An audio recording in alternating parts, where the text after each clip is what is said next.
की नेतृत्व करता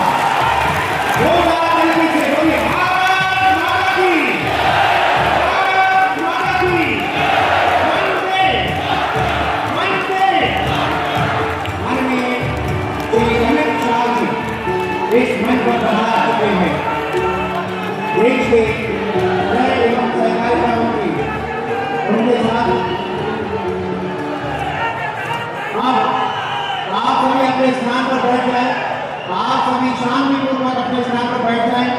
मैं बहुत ही विनम्रता के साथ उप मुख्यमंत्री महोदय आदरणीय श्री राजेंद्र शुक्ल जी से आग्रह करूंगा, रीवा के प्रगतिशील किसान अपने खेत में कर ले और एक का देखकर दूसरे, दूसरे से देखकर तीसरे, तीसरे से देखकर चौथे किसान तक ये ट्रांसफॉर्म हो जाए तो रीवा की खुशियां 2.5 गुना बढ़ने की क्षमता रखती है।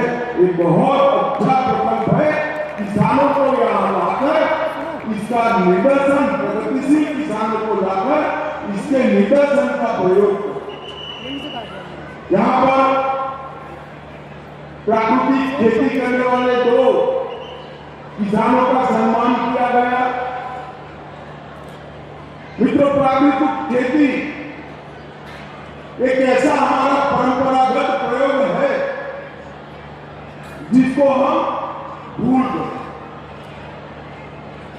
एक ही देसी गाय से 21 एकड़ खेत में खाद के और पेस्टिसाइड्स के उपयोग के बगैर प्राकृतिक खेती होती है। किसान को जगत का ताज कहते हैं,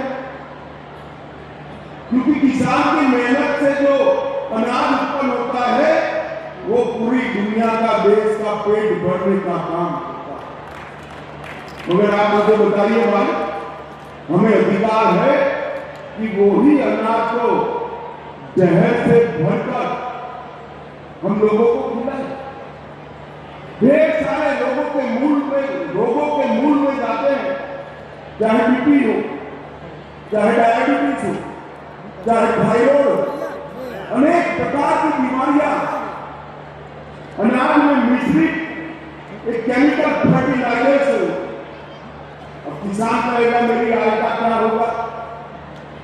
मगर प्राकृतिक खेती एक ऐसा प्रयोग है जो गौ माता के गोबर और मूत्र के उपयोग से, छोटी छोटी प्राकृतिक चीजों की मिलावट से एक ऐसी व्यवस्था बनती है जो किसान की आय को भी कम नहीं करने देती और उनकी उपज शुद्ध होती है। किसान की आय बढ़ेगी, पानी का बचाव होगा और कई प्रकार के रोगों से अनाज खाने वाले लोगों की मृत्यु। और ये एक्सपेरिमेंट अब छोटा मोटा नहीं, देश के 40 लाख किसान प्राकृतिक खेती को अपना चुके हैं और ये सिद्ध हो चुका है। मैंने मेरे खुद के खेत में इसका एक्सपेरिमेंट किया है। इससे उत्पादन कम नहीं होता है, उत्पादन बढ़ता है। और मित्रों, जब प्राकृतिक खेती बढ़ने लगी तो विश्वास का संकट आया कि प्राकृतिक खेती का सर्टिफिकेशन कौन? ये प्राकृतिक अनाज, ऑर्गेनिक अनाज, इसका सर्टिफिकेशन कौन करेगा? नरेंद्र मोदी जी ने सहकारिता मंत्रालय के माध्यम से 2 बड़ी कोऑपरेटिव इसका काम कर रही है जो प्राकृतिक खेती की उपज का सर्टिफिकेशन लेबोरेटरी में, विश्व की सबसे आधुनिक लेबोरेटरी में इसका परीक्षण, इसका पैकेजिंग, इसका मार्केटिंग और इसका एक्सपोर्ट करने की व्यवस्था की। और आने वाले दिनों में देश भर में 400 से ज्यादा प्रयोगशालाएं किसान को सर्टिफिकेट देगी कि इसका खेत भी प्राकृतिक है और इसकी उपज भी प्राकृतिक है, जो किसान की आय को लगभग 1.5 गुना बढ़ाए।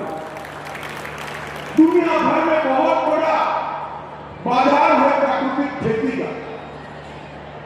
पूरी दुनिया मान चुकी है कि ऑर्गेनिक अनाज खाने से, ऑर्गेनिक खाना खाने से स्वास्थ्य अच्छा रहता है। और दुनिया के बाजार में हमारे किसान का ऑर्गेनिक प्रोडक्ट अच्छे से पहुंच पाए, इसके लिए सर्टिफिकेशन चाहिए, साइंटिफिक टेस्टिंग चाहिए, पैकेजिंग आकर्षक चाहिए और मार्केटिंग की व्यवस्था। तो भूमि परीक्षण से सर्टिफिकेशन लेना, उपज का लेबोरेटरी में टेस्ट करके सत्यापन करना और आकर्षक पैकेजिंग और मार्केटिंग और एक्सपोर्ट के माध्यम से किसान की आय बढ़ाने के लिए हम आगे बढ़े हैं।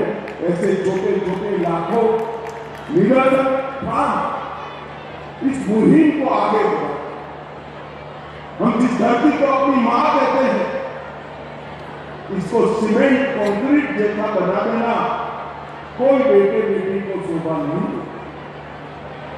इसके प्राकृतिक तत्व को, इसके प्राकृतिक गुण को हमें संभाल कर रखना चाहिए।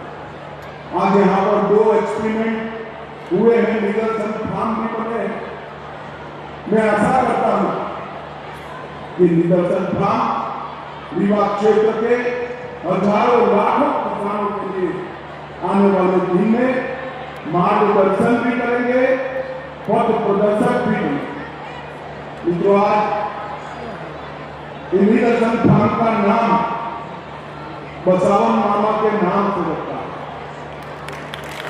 जिन्होंने प्रकृति के लिए अपने काम किए, पीपल के वृक्ष को बचाने के लिए पूरा जीवन खर्च। आज हम सभी को जो मंच पर बैठे हैं और सामने बैठे हैं, क्या हम तय कर सकते हैं कि हमारे गांव में यहां से जाकर अगली बारिश की मौसम में कम से कम 5 पीपल के वृक्ष बोकर बसावन मामा को हम श्रद्धांजलि देंगे। पीपल के वृक्ष से प्रकृति की अनेक प्रकार की सेवा होती है।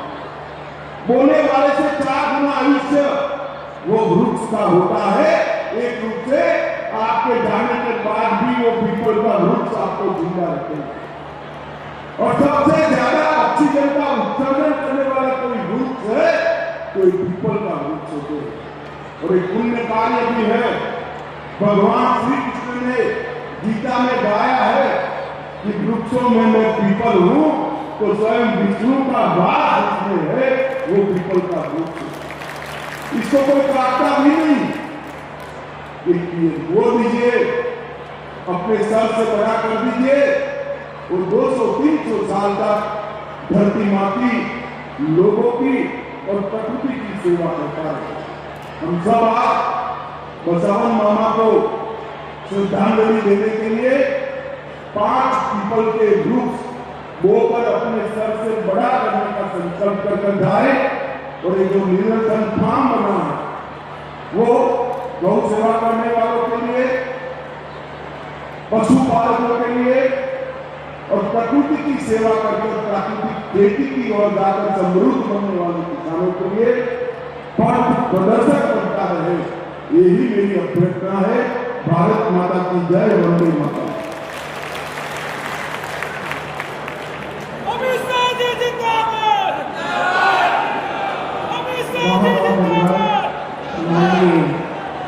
गृह मंत्री महोदय, कार्यक्रम में हम हमारे समस्त अतिथि